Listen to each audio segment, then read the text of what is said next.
नमस्कार, बहुत स्वागत है आपका ओंकार न्यूज में। मैं हूं आपके साथ ज्योति यादव। तो बुलेटिन की शुरुआत करेंगे उत्तराखंड की खबरों के साथ। राजधानी गैरसैंण में बजट सत्र के लिए आज से अलग अलग विभागों के अधिकारी और कर्मचारी रवाना होंगे। भराड़ीसैंण विधानसभा भवन में आज 13 से 18 मार्च तक सत्र चलेगा। वहीं बजट सत्र के लिए सचिवालय और विधानसभा सचिवालय के साथ ही अलग अलग विभागों के अधिकारियों और कर्मचारियों की ड्यूटी लगाई गई है। शनिवार से कर्मचारी गैरसैंण के लिए रवाना होंगे। भराड़ीसैंण में अनावश्यक भीड़ ना बढ़े, इसके लिए विधानसभा अध्यक्ष ऋतु खंडूरी भीषण में विधायकों और अधिकारियों को संपर्क अधिकारी उपलब्ध नहीं कराने का फैसला लिया है। इस बार विधानसभा सत्र के लिए अधिकारियों की भी रोटेशन में ड्यूटी लगाई गई है, जिससे भीड़ बढ़ने से व्यवस्थाएं प्रभावित ना हो।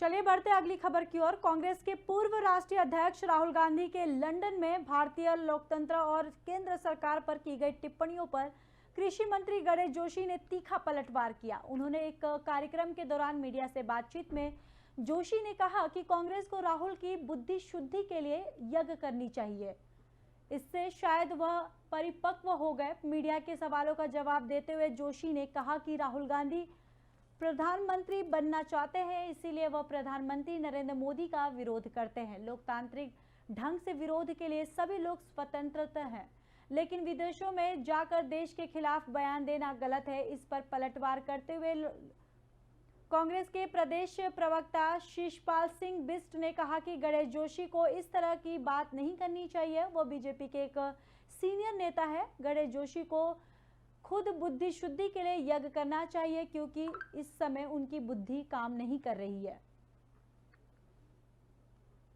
तो राहुल गांधी के बयान पर कैबिनेट मंत्री गणेश जोशी ने पलटवार किया है। उन्होंने कहा कि एक कार्यक्रम के दौरान की मीडिया से बातचीत में उन्होंने कहा कि कांग्रेस को राहुल की बुद्धि शुद्धि के लिए यज्ञ करनी चाहिए, इससे शायद वह परिपक्व हो गए हों।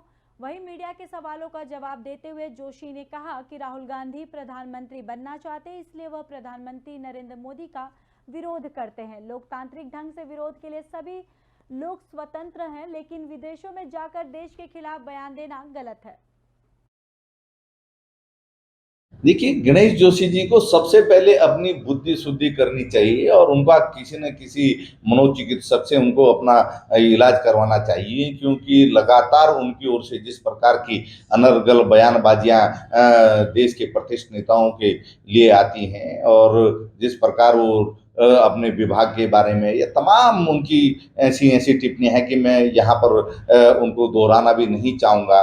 तो वो अगर इन अनर्गल टिप्पणियों की जगह अपने विभाग को मजबूत करने पे, राज्य की व्यवस्था को सुधारने में, और जो उनके दो दो पूर्व मुख्यमंत्री सरकार पर भ्रष्टाचार के आरोप लगा रहे हैं, लाठी चार्ज के लिए दो दो मुख्यमंत्री खेद जता रहे हैं, लेकिन अभी तक प्रदेश के किसी भी कैबिनेट मंत्री ने और मुख्यमंत्री ने लाठी चार्ज की जिम्मेदारी नहीं ली और ना ही प्रदेश के युवाओं से माफी मांगी। तो प्रदेश सरकार को अपने गिरेबान में झांकना चाहिए और गणेश जोशी जी को अपना आत्मलोकन करना चाहिए, आत्ममंथन करना चाहिए।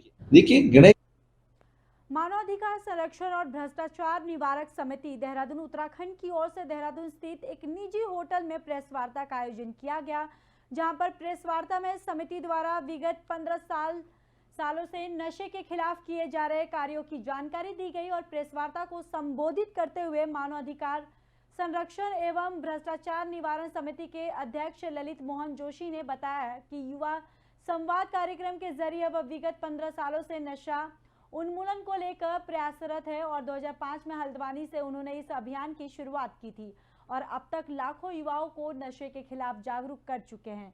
आगे भी उनका यह अभियान निरंतर जारी रहेगा। उन्होंने ये भी बताया कि हाल ही में वह प्रदेश भर के सभी जनपदों में 50 से अधिक स्कूलों में छात्र छात्राओं से संवाद कर लौटे हैं और जानकारी के मुताबिक में उन्होंने 2023 के पहले चरण की शुरुआत ऋषिकेश देहरादून से करते हुए टेहरी गढ़वाल पौड़ी गढ़वाल सहित अन्य जिलों में 40,000 से अधिक युवाओं से सीधा संवाद कर नशे के दुष्प्रभावों से अवगत करवाते हुए नशे से दूर रहने की शपथ दिलाई।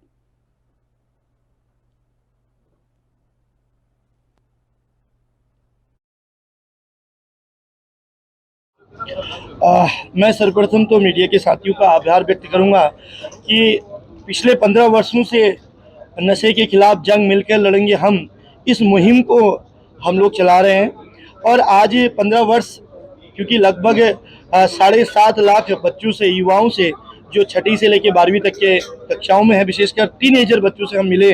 और आज ये जो मंच है, मंच में वो लोग हैं जिन्होंने इस समाज को, इस देश को, प्रदेश को एक नई दिशा देने का काम किया है। और निश्चित रूप से इन सबकी उपस्थिति और हमारा ये जो प्रयास है युवाओं के बीच युवा संवाद, क्योंकि मेरा ये मानना है कि जिस तरह से एक देश का सैनिक सरहद में रह के अपनी ड्यूटी को निभाता है, हर व्यक्ति, चाहे वो शिक्षा के क्षेत्र में हो, स्वास्थ्य के क्षेत्र में हो, वो इंसानियत के नाते आज के सबसे बड़ा जो प्रश्न चिन्ह है वो नशा है, उसको लड़ने के लिए, उससे समाज को बचाने के लिए, एक एक बच्चे को बचाने के लिए उसको आगे आना होगा। तो वहीं गैरसैंण में शुरू हो रहे उत्तराखंड विधानसभा बजट सत्र के लिए एक और जहां राज्य सरकार इस सत्र को ऐतिहासिक बनाने की तैयारी में जुटी हुई है, वहीं विपक्ष ने सदन से लेकर सड़क तक सरकार को घेरने की रणनीति तैयार कर ली है। 13 मार्च को कांग्रेस कार्यकर्ता विधानसभा सत्र के दौरान भराड़ीसैंण पहुंचकर विशाल मार्च निकालेंगे और अपना विरोध दर्ज कराएंगे। वहीं कांग्रेस प्रदेश प्रवक्ता शिषपाल सिंह बिष्ट का कहना है कि कांग्रेस जनहित से जुड़े मुद्दों को लेकर सरकार को घेरेगी। केरला का अंकित भंडारी हत्याकांड हो या फिर केदार भंडारी की गुमशुदगी हो, कांग्रेस पार्टी विधानसभा सत्र में उठाएगी। उन्होंने कहा कि राज्य में बढ़ती बेरोजगारी, महंगाई समेत अलग अलग मुद्दों को लेकर सरकार को सदन में घेरने के लिए सड़क पर उतरेंगे। तो बता दें कि 13 मार्च को कांग्रेस कार्यकर्ता विधानसभा सत्र के दौरान भराड़ीसैंण पहुंचकर विशाल मार्च निकालेंगे और अपना विरोध दर्ज करवाएंगे। और साथ ही साथ कांग्रेस प्रदेश प्रवक्ता शिषपाल सिंह बिष्ट का कहना है कि कांग्रेस जनहित से जुड़े मुद्दों को लेकर सरकार को घेरेगी और अंकिता भंडारी हत्याकांड हो या फिर केदार भंडारी की गुमशुदगी हो, कांग्रेस पार्टी विधानसभा सत्र में इन सारे मुद्दों को उठाएगी। 13 तारीख से राज्य की विधानसभा का बजट सत्र गैरसैंण में होने जा रहा है। कांग्रेस पार्टी पहले ही कह चुकी है कि बेटी अंकिता भंडारी के मामले में वीआईपी का नाम अभी तक उजागर नहीं हुआ है, उस मामले को विधानसभा में पुरजोर तरीके से उठाएंगे। जो बेरोजगारों पर लाठीचार्ज का मामला है और बेरोजगार सीबीआई जांच की मांग कर रहे हैं पेपर लीक के प्रकरण को लेकर, कांग्रेस पार्टी सदन के बाहर और सदन के भीतर इस मुद्दे को भी पुरजोर तरीके से उठाने का प्रयास करेगी। और जो राज्य में कानून व्यवस्था पटरी से उतरी हुई है और पटरी पर नहीं आ रही है, वो एक बड़ा मुद्दा है और बेरोजगारी का मुद्दा है, महंगाई का मुद्दा है। और गैरसैंण में जो विस्थापन, जोशीमठ में विस्थापन और पुनर्वास का एक बड़ा मामला है, ये सभी मुद्दे विधानसभा के बजट सत्र में कांग्रेस पार्टी उठाई। 13 तारीख से बाजपुर के ग्राम खमरिया निवासी ग्रामीणों ने ग्राम प्रधान पर सरकारी भूमि पर कब्जा करने का आरोप लगाते हुए जमकर नारेबाजी की है। इस दौरान ग्रामीणों ने एसडीएम राकेश चंद्र तिवारी को ज्ञापन देकर कार्रवाई की मांग की है।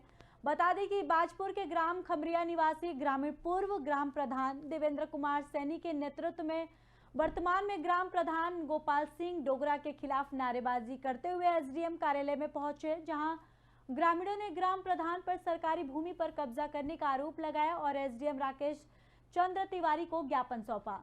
इस दौरान ग्रामीणों ने ज्ञापन के माध्यम से बताया कि सरकारी भूमि पर कई सालों से होलिका दहन और वैवाहिक कार्यक्रम आयोजित किए जाते हैं, लेकिन बीते कुछ सालों से पूर्व ग्राम प्रधान गोपाल सिंह डोगरा ने सरकारी योजनाओं से होलिका दहन वाली भूमि पर पार्क का निर्माण करा दिया है। ग्रामीणों ने बताया कि ग्राम प्रधान द्वारा पार्क में ताला लगा दिया जाता है और लोगों को पार्क में जाने की अनुमति नहीं दी जाती है, जिससे कई बार विवाद की स्थिति बन चुकी है। साथ ही ग्रामीणों ने एसडीएम राकेश चंद्र तिवारी से मामले की जांच कर कार्रवाई करने की मांग की है। वहीं एसडीएम राकेश तिवारी ने बताया कि इस मामले में जांच कराई जाएगी और जांच के बाद कार्रवाई अमल में लाई जाएगी।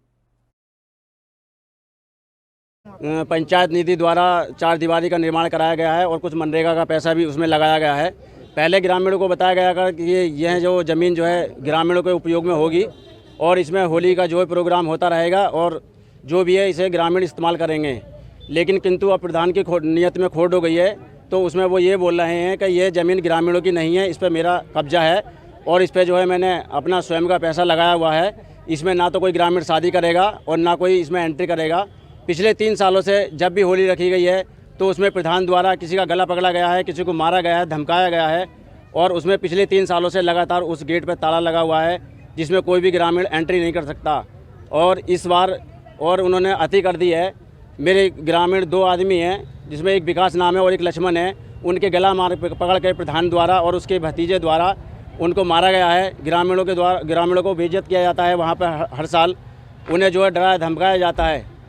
पंचायत निधि तो वहीं अल्मोड़ा प्रवास के दौरान लोकसभा सांसद अजय टम्टा ने अधिकारियों के साथ केंद्रीय विकास की योजनाओं को लेकर बैठक की और इस दौरान उन्होंने कहा कि पर्वतीय क्षेत्र के जर्जर हालत में खराब सड़कों दशा सुधारने के लिए केंद्र सरकार कटिबद्ध है, चाहे वो प्रधानमंत्री सड़क योजना हो या फिर राष्ट्रीय राजमार्ग की हो, लोक निर्माण की सड़कें हो, इसके लिए युद्ध स्तर पर कार्रवाई की जा रही है। जिला निगरानी कमेटी की बैठक साफ दिशा निर्देश दिए गए हैं। वहीं 250 लोगों से जुड़े गांव को भी सड़क मार्ग से जोड़ा जा चुका है। वहीं जिन सड़क मार्गों की हालत खराब है उन मार्गों के शुद्धिकरण के लिए सख्त कदम उठाए जाएंगे और लोकसभा सत्र के बाद पुनः जनपद वार समीक्षा की जाएगी और खस्ताहाल सड़कों जन सुविधा से जोड़ने का काम होगा।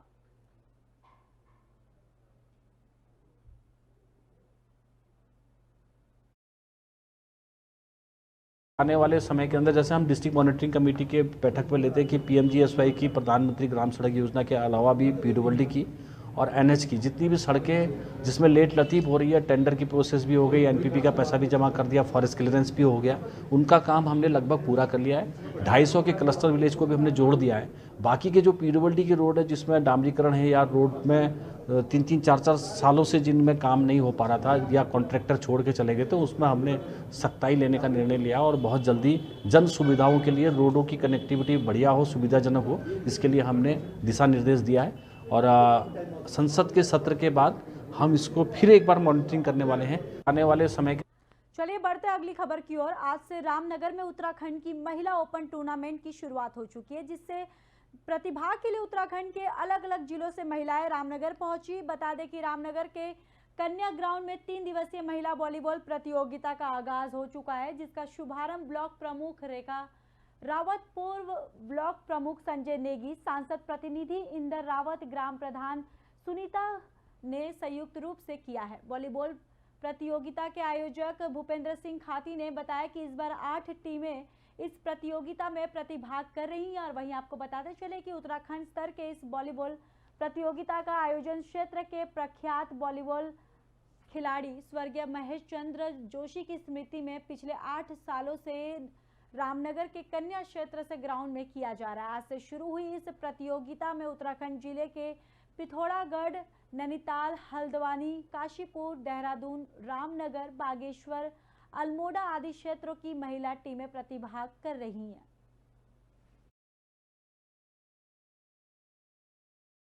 सर हमें तो अच्छा लगता है क्योंकि उत्तराखंड में तो टूर्नामेंट बहुत कम होते हैं गर्ल्स के लिए। यहाँ पे एक टूर्नामेंट होता है अभी, मतलब और तो कोई टूर्नामेंट होते नहीं है गर्ल्स के लिए उत्तराखंड में, या फिर हमें आउट ऑफ स्टेट जाना पड़ता है टूर्नामेंट खेलने।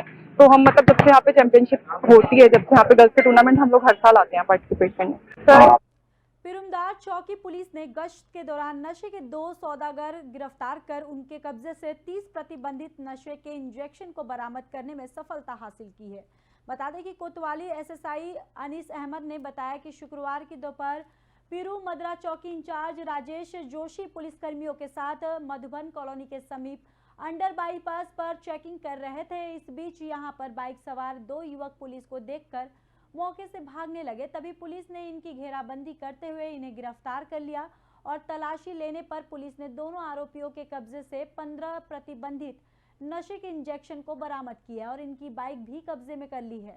वहीं पूछताछ में आरोपियों ने अपना नाम शंकर सैनी निवासी किसान इंटर कॉलेज के समीप पीरू मदरा और दूसरा आरोपी ने अपना नाम प्रमांशु शर्मा निवासी उदयपुरी चोपड़ा बताया है। आपको बता दें कि दोनों आरोपियों के खिलाफ संबंधित धाराओं के तहत मुकदमा दर्ज कर उन्हें कोर्ट में पेश करने की कार्रवाई की जा रही है और पुलिस का यह अभियान लगातार रखने की भी बात कही जा रही है।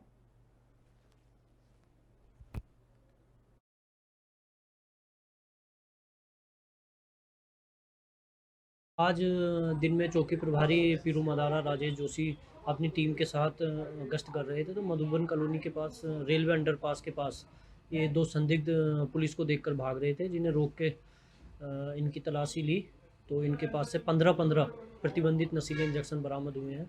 अभियुक्तों का नाम शंकर सैनी और प्रशांशु शर्मा है। इनको गिरफ्तार करके न्यायालय के ये आज दिन में। वहीं ऋषिकेश के विस्थापित कॉलोनी में लगातार हो रहे अवैध निर्माणों के खिलाफ लोगों का गुस्सा दिन प्रतिदिन भड़कता ही जा रहा है। आपको बता दें कि विस्थापित कॉलोनी के लोग ने आज एसडीएम कार्यालय पर नारेबाजी करते हुए प्रदर्शन किया और वहीं विस्थापित कॉलोनी में बन रही बड़ी बड़ी अवैध इमारतों के निर्माण पर रोक लगाने की मांग की है। इस संबंध में एसडीएम को एक ज्ञापन सौंपा गया है। बता दें कि विस्थापित जन कल्याण समिति लगातार अवैध निर्माणों के खिलाफ आंदोलन कर रही है। समिति के अध्यक्ष हरि सिंह भंडारी के मुताबिक साल 2019 में अवैध रूप से बनने वाली बड़ी बड़ी इमारतों के निर्माण पर रोक लगाने के लिए हाई कोर्ट में जनहित याचिका डाली गई है, जिसके बाद कोर्ट ने अवैध निर्माण पर रोक लगा दी। इसके बावजूद भी अवैध निर्माण बदसूरत हो रहे हैं। वही आरोप लगाया कि एमडीडीए के मिलीभगत से बिल्डरों के हौसले बुलंद है और विरोध करने वालों को बिल्डर धमका रहे हैं। वहीं विस्थापित कॉलोनी के लोगों से जल्द अवैध निर्माणों पर कार्रवाई की मांग एसडीएम से की गई।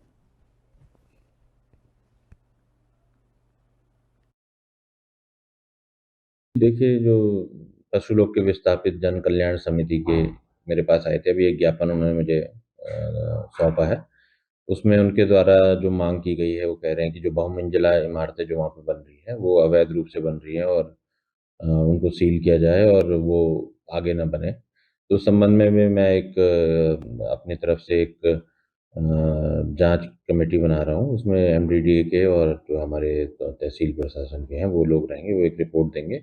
अगर उसमें अवैध होता है तो उसमें आगे की कार्रवाई की जाएगी। यही निवेदन करने आ रखे हैं, अनुरोध हमारा पत्र है कि उस जगह पर सिविल लाइन नहीं है और जो बड़ी बड़ी बिल्डिंग है उनका गंदा पानी नीचे जा रहा है और पेयजल लाइन भी नहीं है और वो भूमिगत पानी घरों में आ रहा है, जो कहीं ना कहीं बीमारी का रूप सीखता है, कहीं ना कहीं ये मानव अधिकारों का उल्लंघन करता है। और जो बिल्डर, जब गांववासी बिल्डरों को अपना एक एडवाइस है कि बड़े बड़े मकानों में हवा पानी रुक रहा है, तो वो बिल्डर लोग ग्रामवासियों के साथ अभद्र भाषा का प्रयोग कर रहे हैं। रुद्रसेना के अध्यक्ष राकेश तोमर उत्तराखंडी के नेतृत्व में सैकड़ों युवाओं से त्यूनी तहसील का घेराव कर प्रदर्शन किया। साथ ही एसडीएम को ज्ञापन सौंपा। ज्ञापन में उन्होंने कहा कि जौनसार बावर में वन गुज्जर समुदाय के लोगों द्वारा साजिश के तहत लगातार सरकारी भूमि पर कब्जा किया जा रहा है और साथ ही ईदगाह और कब्रिस्तान भी बनाकर क्षेत्र की भौगोलिक स्थिति को बिगाड़ा जा रहा है, जो कि जौनसर बावर के अच्छे संकेत नहीं है। आपको बता दें कि चक्राता विधानसभा जनजाति क्षेत्र के और बाहरी लोगों के जमीन खरीदने और अन्य सरकारी दस्तावेज नहीं बनाए जा सकते हैं। इसके बावजूद विभागीय अधिकारियों से साठगांठ कर बाहर से आए वन गुजरों के सरकारी दस्तावेज बना दिए जाते हैं और साथ ही जमीन की रजिस्ट्री भी कर दी जाती है, जिस पर उन्होंने कड़ी नाराजगी जताई। उन्होंने बताया कि धीरे धीरे वन गुज्जर समुदाय के लोग यहां पर आकर अपना मालिकाना हक जमा रहे हैं, जिसमें जौनसर बावर के लोगों के हक हुक्म का डाका डाला जा रहा है। उन्होंने बताया कि कश्मीर की तर्ज पर जौनसर बावर में साजिश रचकर बाहरी लोगों को बसाया भी जा रहा है। बाहरी लोगों के कब्जे के संबंध में उनको जारी की जा रही सरकारी योजनाओं के लाभ के संबंध में एक शिकायत प्राप्त हुई है। उसकी जांच कराई जाएगी और जांच के बाद नियमानुसार कार्रवाई की जाएगी। उन्होंने साझा करी है, कुछ नाम साझा किए, उसकी जांच जो राजस्व विभाग से संबंधित होगी वो जांच कराई जाएगी और पुलिस विभाग से जो मंजूर है उसमें भी जाँच करने के लिए उनको आदेश जारी कर दिए। बाहरी लोगों के कब्जे। तो फिलहाल खबरों में इतना ही। बाकी खबरों के लिए देखते रहिए ओंकार न्यूज़।